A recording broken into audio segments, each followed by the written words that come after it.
Friends, आप सभी का हमारे इस यूट्यूब चैनल में बहुत बहुत स्वागत है। जैसा कि दोस्तों कक्षा 12 का एग्ज़ाम बहुत ही नज़दीक आ गया है और उसको देखते हुए केमिस्ट्री से जितने भी इंपॉर्टेंट क्वेश्चन बन सकते हैं जो कि आगामी बोर्ड एग्जाम के लिए वेरी वेरी इंपॉर्टेंट है, उनको हम कवर करेंगे।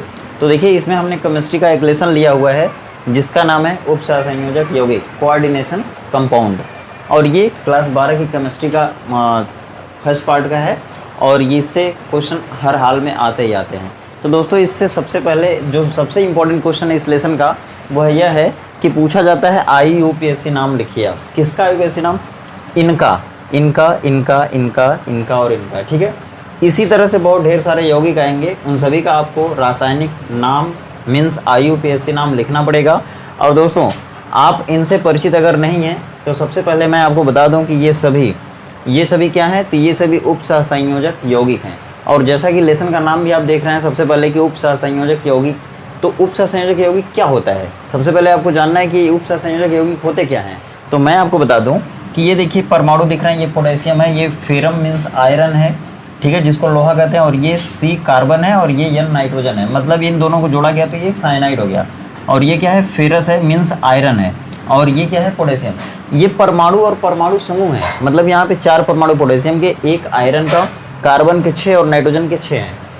अब होता क्या है इसमें, देखिए ये सभी क्या है, ये पूरा मिला करके उपसहसंयोजक यौगिक है। लेकिन इसमें 2 चीज़ें आपको देखिए, ये देखिए 4 बार है पोटेशियम, यह फेरस मीन्स आयरन 1 बार है, और ये CN दोनों एक साथ, ब्रैकेट का मतलब दोनों एक साथ कितनी बार है? 6 बार है। तो अब इसमें अकेला कौन बचा? ये फेरस मीन्स आयरन 1 बार है। इसको हम लोग कहते हैं केंद्रीय, मतलब ये यम के जगह पर कौन रहेगा? फेरस रहेगा। मतलब यह यम मतलब क्या है? बीच में है, और ये चारों ओर से मतलब कि परिधि पर हैं। अगर हम यहाँ पर एक गोला खींच दें, यहाँ पे वृत्त बना दें, तो ये सेंटर में आएगा। सेंटर में कौन आएगा? यम मतलब मेटल मतलब धातु मतलब कौन आ जाएगा? Fe, ठीक है। अगर हम इसको इस फॉर्मेट में बदलेंगे तो फेरस बीच में आ जाएगा, केंद्र में आ जाएगा, और हम इसको कहेंगे केंद्रीय धातु परमाणु या केंद्रीय धातु आयन। अब देखिए, ये जो CN 6 टाइम है, ठीक है, यहाँ पर 1 बार 2 बार 3 बार 4 बार, कोई भी लिगेंड, मतलब कि अगर ये 4 बार रहता तो 1 2 3 4 बार हो जाता, लेकिन ये 6 बार है तो 1 2 3 4 है, और देखिए छठवां इधर आ जाएगा, ठीक है, और ये यहाँ पे आ जाएगा, ठीक है। अब देखिए, आप देख रहे होंगे कि अगर हम इस पूरे उपसहसंयोजक यौगिक की अगर संरचना बनाएं तो कुछ इस तरह की बनेगी, ठीक है। अगर यहाँ पे 6 बार अगर CN रहेगा तो यहाँ पे 6 बार बन जाएगा, 1 2 3 4 5 6, और अगर यहाँ पे 4 बार है, जैसे 4 बार है तो 1 2 3 4 रहेगा लिगेंड। अगर यहाँ पे 4 है तो CO मीन्स 4 बार हो जाएगा। तो ज़्यादातर या तो 6 बार या तो 4 बार या तो 2 बार भी कहीं आता है। अब देखिए, ये यहाँ पर CN है, यहाँ पे देखिए CN है, यहाँ पे NH3, यहाँ पे CO है, यहाँ पे NH3, यहाँ पे CN है। इसका मतलब है कि यह जो लिगेंड है ना, वह किसी भी तरह का हो सकता है, चाहे वो CO हो जाएगा मतलब ये वाला, चाहे इस लिगेंड की जगह ये NH3 हो जाएगा, चाहे इस लिगेंड की जगह पे ये CN हो जाएगा। इस तरह से कोई भी लिगेंड हो सकता है। देखिए, लिगेंड की जगह पे कौन कौन हो सकता है, ध्यान से सुनिएगा, क्योंकि एकदम बेसिक से बता रहा हूँ और कुछ भी इसमें आपको पहले से पढ़ने की ज़रूरत नहीं है, सब कुछ यहीं पे क्लियर हो जाएगा आपका। मात्र एक वीडियो देखिए, उसके बाद आप नाम लिखना सीख जाएंगे। देखिए, लिगेंड क्या क्या हो सकता है हम आपको बता दें। देखिए, जैसे कि यहाँ पर जितने भी यौगिक है ना, उनमें अलग अलग तरह का लिगेंड आ रहा है। इसके अलावा भी बहुत से लिगेंड होते हैं, लेकिन मैं आपको बताऊंगा कुछ यहाँ पर लिगेंडों के बारे में। देखिए, लिगेंडों के बारे में ध्यान से सुनिए, इसलिए क्योंकि इस लिगेंड जितने भी इस तरह के लिगेंड होते हैं ना, इनकी एक ऑक्सीकरण संख्या होती है। जैसे इसकी ऑक्सीकरण संख्या कितनी होती है? -1। इसकी ऑक्सीकरण संख्या कितनी होती है? 0। इस CO की एक साथ कार्बोनिल बोलते हैं, और इसकी ऑक्सीकरण संख्या कितनी होती है? 0। इसकी भी कितनी होती है? 0। CN की कितनी होती है? -1। लेकिन अगर देखिए, अगर जैसे इस लिगेंड की जगह पे अगर कहीं पे Cl आ गया तो इसकी कितनी होगी? -1, ठीक है। अगर इस लिगेंड की जगह पे अगर आ गया क्या? Br, तो इसकी भी हो जाएगी -1।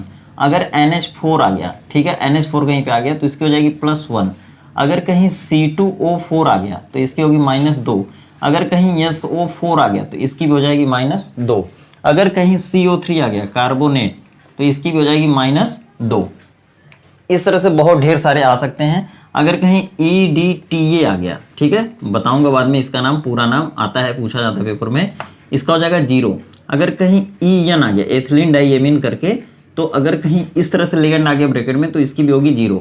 इतना आपको याद रखना। अगर कहीं H2O आ गया ब्रैकेट में तो इसकी भी ऑक्सीकरण संख्या होगी 0। लेकिन ध्यान रखिए, ये हम क्या बनाए हुए हैं, ये बनाए हुए हैं हम किसी उपसहसंयोजक यौगिक की संरचना, और इसके बीच में कौन रहेगा, बीच में कोई भी यम रहेगा। यम मतलब मेटल, मेटल मतलब धातु। ये क्या है, आयरन एक धातु है, आयरन धातु है। और कौन कौन सी धातुएं यहाँ पे आ सकती हैं, तो किसी भी कोई भी धातु आ सकती है, लेकिन वो धातुएं हमेशा किस ब्लॉक की रहेंगी, तो डी ब्लॉक की। वहां पर हमेशा डी ब्लॉक का तत्व रहेगा बीच में। और डी ब्लॉक का तत्व रहता है, जैसे कौन कौन आ सकता है मैं आपको ये भी बता दूं, यल के जगह पे इतने लोग आ सकते हैं, इतने लोग आ सकते हैं, और भी लोग आ सकते हैं, ठीक है। और यम की जगह पे कौन आएगा, तो देखिए यम की जगह, यम मतलब होता है मेटल, मेटल मतलब होता है धातु, और ये धातुएं हमेशा किस ब्लॉक की रहेंगी, तो डी ब्लॉक की रहती हैं। जैसे आप देखते हैं यस ब्लॉक की धातुएं, यस ब्लॉक में वैसे धातु नहीं होती, क्षारीय धातुएं होती हैं, ठीक है, क्षारीय और क्षारीय मृदा धातुएं। लेकिन डी ब्लॉक में सभी लगभग धातुएं ही होती हैं। देखिए यम का मतलब कौन कौन हो सकता है, कोबाल्ट हो सकता है, निकिल हो सकता है, कॉपर हो सकता है, क्रोमियम हो सकता है, Fe आयरन हो सकता है, Mn हो सकता है, मतलब इस तरह से कोई भी धातु हो सकती है, ठीक है। लेकिन ये जो हम लिख दें ये ज़्यादातर आपको देखने को मिल जाएंगी। अब देखिए, जैसे मान लीजिए केंद्रीय धातु आयन की ऑक्सीकरण संख्या, ये आपसे पूछा जाता है और ये आपको निकालना पड़ेगा, ये सबसे इंपॉर्टेंट है। जैसे अगर आप ऑक्सीकरण संख्या नहीं निकाल पाएंगे तो आप IUPAC नाम नहीं लिख पाएंगे। ये देखिए, इनका IUPAC नाम लिखना है आपको, ठीक है। तो इनका IUPAC नाम लिखने के लिए सबसे पहले आपको केंद्रीय धातु आयन की ऑक्सीकरण संख्या निकालनी पड़ेगी। अब इसमें देखिए केंद्रीय धातु आयन कौन है, केंद्रीय मतलब जो केंद्र में हो। जैसे अगर हम इसकी संरचना को बना दिए इस तरह से, तो बीच में कौन आएगा, Fe। अगर मान लीजिए हमको इसमें पता करना हो कि केंद्रीय धातु आयन कौन है, केंद्रीय मतलब जो अकेला हो, केंद्र में हो, तो इसमें देखिए अकेला कौन है, ये अकेला है, लेकिन ये ब्रैकेट के बाहर है। ब्रैकेट के अंदर मतलब देखिए, ब्रैकेट के अंदर ये बड़ा ब्रैकेट यहाँ से यहाँ तक है, और SO4 ब्रैकेट के बाहर, इसका मतलब ये लिगेंड नहीं है, मतलब ये SO4 लिगेंड नहीं है, इसको सल्फेट कहते हैं। और इसकी ऑक्सीकरण संख्या देखिए यहाँ पे लिख दिया गया -2। अब देखिए इसमें ये कितनी बार है, 4 बार है, ये कितनी बार है, 1 बार है, लेकिन ब्रैकेट के बाहर है इसलिए लिगेंड नहीं होगा। ये देखिए 4 बार है, इसका मतलब ये लिगेंड है, और ये अकेला, इसका मतलब यही केंद्र में रहेगा। ये Cu यहाँ पर हो जाएगा, और ये लिगेंड इसके पास कितने हैं, 4 है, तो ये 4 और 1 2 3 4 ऐसे हो जाएंगे। अब देखिए लिगेंड क्या होता है, सबसे पहले लिगेंड आपसे पूछा जा सकता है कि लिगेंड क्या होता है। तो देखिए, जब किसी भी उपसहसंयोजक यौगिक में कोई केंद्रीय परमाणु बीच में होता है, तो उसके चारों तरफ उपस्थित वह परमाणु या परमाणु समूह जो अपना लोन पेयर, ये लोन पेयर दे रहा है, किसको दे रहा है, केंद्रीय धातु आयन को, ये भी लिगेंड क्या कर रहा है, अपना लोन पेयर इधर दे रहा है, इसीलिए तीर ऐसे बनी हुई है, इसीलिए तीर ऐसे बनी हुई है। मतलब 1 2 3 4 5 और 6 लिगेंड, इसमें 6 लिगेंड मिलकर अपने इलेक्ट्रॉन युग्म को इस केंद्रीय धातु आयन को दे रहे हैं, तब इनके बीच में एक उपसहसंयोजक बंध बन रहा है। यह बंध क्या करेगा, इन सभी को आपस में समेट देगा, और जब समेट देगा तो यह एक यौगिक बन जाएगा, उसी को कहेंगे उपसहसंयोजक यौगिक। अब देखिए, जैसे मान लीजिए यह एक उपसहसंयोजक यौगिक है, यह भी एक उपसहसंयोजक यौगिक है, लेकिन इनका IUPAC नाम लिखना है, तो सबसे पहले आपको नाम लिखने के पहले आपको केंद्रीय धातु आयन की ऑक्सीकरण संख्या निकालनी पड़ेगी। जैसे मान लीजिए इसमें कौन केंद्रीय धातु है, ये है, इसकी ऑक्सीकरण संख्या चलिए निकालते हैं। जैसे देखिए इनकी ऑक्सीकरण संख्या कितनी हो गई, देखिए कभी भी पोटेशियम की ऑक्सीकरण संख्या +1 होगी, कभी भी, मैं आपको बाद में बताऊंगा कैसे होती है, ठीक है। देखिए इसकी 1 बार अगर पोटेशियम रहेगा तो +1 होगी, 4 बार है तो क्या हो जाएगी, +4, ठीक है। अब देखिए यहाँ पे Fe की आपको नहीं मालूम है, इसमें 3 लोग हैं पूरा, 1 2 3, ये कितनी बार है, 4 बार, ये कितनी बार है, 1 बार, ये कितनी बार है, 6 बार, तो ये 4 बार है, 1 K की +1 4 K की 4 प्लस हो गई। अब देखिए प्लस ये हो गई K की 4 K की। अब देखिए इसका 1 बार है, तो 1 बार है, तो इसका नहीं मालूम आपको, तो x मान लीजिए इसका। CN6, CN कितनी बार है, 6 बार है। एक CN की कितनी होती है, CN की देखिए नहीं लिखा गया ना, यहाँ पे लिख लीजिए, CN की होती है -1, ठीक है। अगर कहीं CN आ गया तो उसकी होगी -1, एक CN की -1 होगी तो 6 बार है, यहाँ पे हो जाएगा +-6 बराबर 0। मतलब यहाँ पे 1 2 3 लोग हैं, यह 4 बार है, यह 1 बार है, यह 6 बार है, सबका आपस में जोड़ेंगे, 4 बार K प्लस इसका x प्लस 6 बार CN का है तो -6, मतलब इसको जोड़ेंगे, ठीक है। अब देखिए इसका फाइनली मान कितना आएगा, इसका +4 का मतलब +4 हो गया, +x का मतलब x हो गया, ये प्लस माइनस है तो -6 हो जाएगा बराबर 0। और ये देखिए क्या हो जाएगा, यहाँ पे घट जाएगा, जुड़ जाएगा, तो x बराबर क्या हो जाएगा आपका, आएगा कितना आएगा देखिए +2। ठीक है, देखिए यहाँ पे 6 है, 4 है, कितना आएगा +2 आएगा। कब, जब उधर जाएगा तब। अब देखिए यहाँ पे इसका मतलब क्या हुआ कि एफ का ही x माने थे आप, एफ की आक्सीकरण संख्या कितनी आ गई +2। अब देखिए इस आक्सीकरण संख्या के निकालने के बाद अब इसका नाम आप लिख पाएंगे। इसका नाम कैसे लिखते हैं, तो अब देखिए IUPAC नाम इसका लिख देते हैं। IUPAC में इसका नाम क्या होगा, ऐसे ही सबका लिखेंगे। देखिए ये ब्रैकेट के बाहर, जो ब्रैकेट के बाहर रहेगा उसका नाम पहले लिखेंगे। ये क्या है, पोटेशियम। इसको पोटेशियम पढ़ते हैं, चाहे वो 1 बार रहे चाहे वो 4 बार रहे, ठीक है। जो बाहर रहेगा उसका नाम पहले लिख लेंगे, पोटेशियम। अब देखिए इस ब्रैकेट के अंदर जो ज़्यादा बार रहता ना, जो ज़्यादा बार रहता मतलब लिगेंड का नाम पहले लिखते हैं, ठीक है। जैसे CN है 6 बार है, FI 1 बार है, तो सबसे पहले किसका नाम लिखेंगे, CN का। और देखिए CN कितनी बार है ये और पहले लिखेंगे, मतलब 6 बार है तो 6 के लिए लिखते हैं हेक्सा, ठीक है। 1 के लिए मोनो, 2 के लिए डाई, 3 के लिए ट्राई, 4 के लिए टेट्रा, 5 के लिए पेंटा और 6 के लिए हेक्सा लिखते हैं। तो 6 बार है तो हेक्सा लिख दिया। और कौन है 6 बार, 6 बार मतलब हेक्सा। और कौन है, CN को कहते हैं साइनाइड। लेकिन इसके ऊपर आता है एक माइनस, तो जिनके ऊपर माइनस आते हैं उनका नाम अंत में O करके लगाते हैं। जैसे साइनाइड बोलते हैं ना इसको, तो इसका नाम अंत में नो करके लिखेंगे, मतलब साइनो बोलेंगे। क्लोराइड अगर आ गया तो क्लोराइडो, ब्रोमीन आ गया तो ब्रोमाइडो, ठीक है। इस तरह से अगर ऑक्सलेट, इसको पढ़ते हैं ऑक्सलेट, इसके ऊपर भी माइनस है तो इसको बोलेंगे ऑक्सलेटो, सल्फेटो, कार्बोनेटो, इस तरह से। तो अब देखिए ये हेक्सा साइनेटो या साइनाइडो, ठीक है, या साइनो भी बोल सकते हैं, साइनो, ठीक है। अब देखिए पोटेशियम हो गया और इसमें जो ज़्यादा बार रहेगा उसका नाम लिख दिए हेक्सा साइनो। और उसके बाद अब ये बच रहा है, तो इसका नाम क्या लिखेंगे, देखिए 2 नाम लिखेंगे, या तो आयरन या तो फेरेट, या तो आयरन या तो फेरेट। ध्यान दीजिएगा, कब फेरेट लिखेंगे कब आयरन लिखेंगे।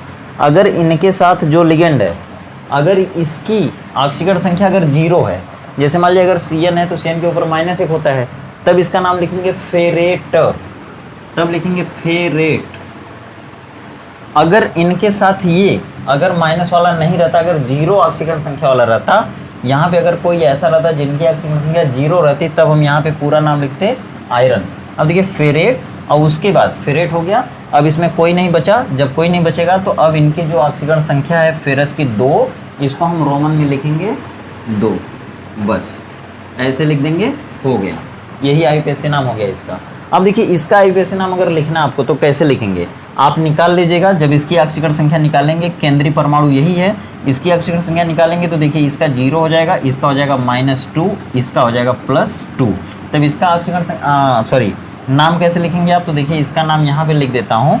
क्या लिखेंगे इसको, सबसे पहले ब्रैकेट के बाहर कुछ नहीं है तो कुछ नहीं लिखेंगे। अब ब्रैकेट स्टार्ट करेंगे तो ब्रैकेट में ये क्या है 4 बार, तो 4 बार है तो क्या करेंगे, इसका नाम लिखेंगे 4 का। 4 को क्या कहते हैं, तो टेट्रा कहते हैं, टेट्रा हो गया।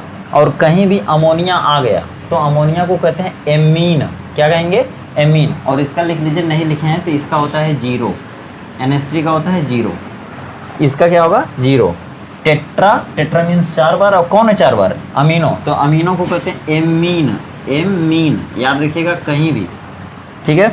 टेट्रा एमीन हो गया। अब देखिए कॉपर आया, ठीक है।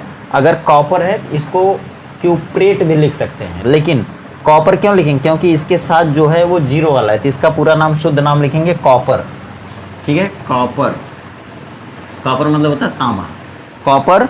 और देखिए कॉपर की आक्सीकरण संख्या कितनी है 2, इसको रोमन में लिखेंगे हमेशा, रोमन में। अब देखिए ये पूरे ब्रैकेट के अंदर का नाम हो गया। अब ब्रैकेट के बाहर कौन है, सल्फेट, तो लिख देंगे इस रोमन अंक के बाद सल्फेट, ये हो गया इसका नाम। तो इस तरह से आप जो है बड़े ही आसान शब्दों में, बड़े ही आसान तरीके से आप IUPAC नाम लिख सकते हैं सबका। और ये IUPAC नाम गारंटेड, आप पिछले कई सालों का पेपर उठा के देख लीजिए, हर बार ये पूछा जाता है, कम से कम 4 या 5 आपसे हर बार पूछा जाता है। और ये आप नाम लिखने का तरीका जान जाइए। अगर आप वीडियो पर नए हैं तो चैनल को सब्सक्राइब कर लीजिएगा, अगर वीडियो अच्छी लगे तो वीडियो को लाइक कर दीजिएगा और अपने फ्रेंड सर्कल में इसको शेयर भी जरूर कर दीजिएगा। फिर हम अगले टॉपिक में मिलेंगे फिर इसी के साथ, ठीक है।